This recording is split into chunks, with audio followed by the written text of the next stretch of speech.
Brought to you by Agilus Diagnostics.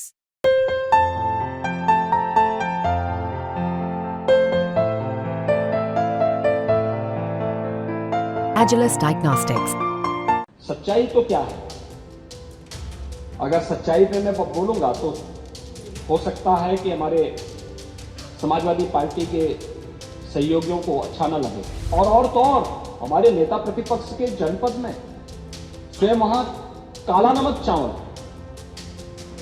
चावल आज से नहीं, यानी इसके बारे में कहा जाता है कि भगवान बुद्ध के समय 2000 वर्ष पहले इस चावल को, उस समय इस चावल की उत्पत्ति होती है, तो पिछले 7 वर्ष के अंदर लगभग 16 से लेकर 20 लाख करोड़ रुपए की निवेश के प्रस्तावों को जमीनी धरातल पर उतारने में हमें सफलता प्राप्त हुई है और लगभग 60 लाख से अधिक नौजवानों को इनके साथ रोजगार के साथ और नौकरी के साथ जोड़ने में हमें इसके माध्यम से मदद मिली है।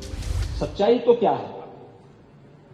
अगर सच्चाई पे मैं बोलूंगा तो हो सकता है कि हमारे समाजवादी पार्टी के सहयोगियों को अच्छा न लगे, लेकिन सच्चाई ये थी कि ये परंपरागत जो हस्तशिल्पी थे, कारीगर थे, जो उद्यमी थे, 2017 के पहले ये दम तोड़ रहा था। चाहे वह मुरादाबाद का पीतल का उद्योग रहा हो, भदोही का कारपेट का उद्योग रहा हो, फिरोजाबाद का ग्लास का उद्योग रहा हो, या फिर सहारनपुर का वुडन वर्क का उद्योग रहा हो, आपके मेरठ का स्पोर्ट्स आइटम से जुड़े हुए उद्योग रहे हो, या फिर आगरा और कानपुर का लेदर उद्योग रहा हो, ये सभी दम तोड़ रहे थे। और तो और हमारे नेता प्रतिपक्ष के जनपद में स्वयं वहां काला नमक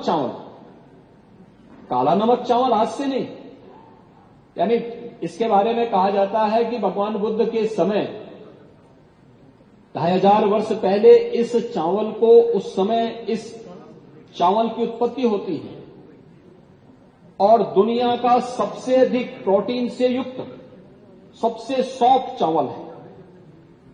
दूर से ही उसकी खुशबू दिखाई देती है, लेकिन उसकी कोई ब्रांडिंग नहीं थी, सरकार से कोई प्रोत्साहन नहीं था। आज हमने उसको प्रोत्साहित किया है। आज सिद्धार्थनगर जनपद के लिए 1 डिस्ट्रिक्ट 1 प्रोडक्ट में काला नमक चावल को ही हम लोगों ने रखा है। आज इसी का परिणाम है कि पहले उत्तर प्रदेश का जो एक्सपोर्ट मात्र 86,000 करोड़ था, आज वो बढ़कर के 2 लाख करोड़ रुपए से ऊपर का हुआ है। ये चीजें दिखाती है कि एक सही दिशा में सरकार के कदम आगे बढ़े हैं। प्रदेश ने यहां पर फरवरी 2023 में ग्लोबल इन्वेस्टर समिट किया था। ग्लोबल इन्वेस्टर समिट में हमारे पास निवेश के भारी प्रस्ताव आए थे। आज सुबह के सत्र में पहला प्रश्न भी इससे संबंधित था और उस समय हमारे औद्योगिक विकास के मंत्री ने भी आपको यहां बताया होगा, सदन में बताया होगा कि ग्लोबल इन्वेस्टर समिट के बाद भी जो प्रस्ताव हमारे पास आए, इन सबको मिलाकर के अगर हम देखेंगे तो लगभग 40 लाख करोड़ रुपए के प्रस्ताव अब तक हमें प्रदेश के अंदर निवेश के प्राप्त हुए हैं।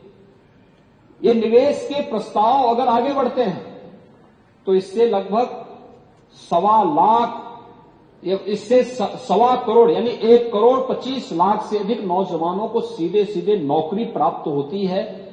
और पहला ग्राउंड ब्रेकिंग फरवरी 2024 में हम लोगों ने प्रधानमंत्री मोदी जी के करकमलों से यहां संपन्न किया, जिसमें 10 लाख करोड़ रुपए की परियोजनाओं को एक साथ शिलान्यास हुआ। उसके पहले कुछ परियोजनाएं प्रारंभ हो चुकी थी और कुछ को उसके बाद भी प्रारंभ किया।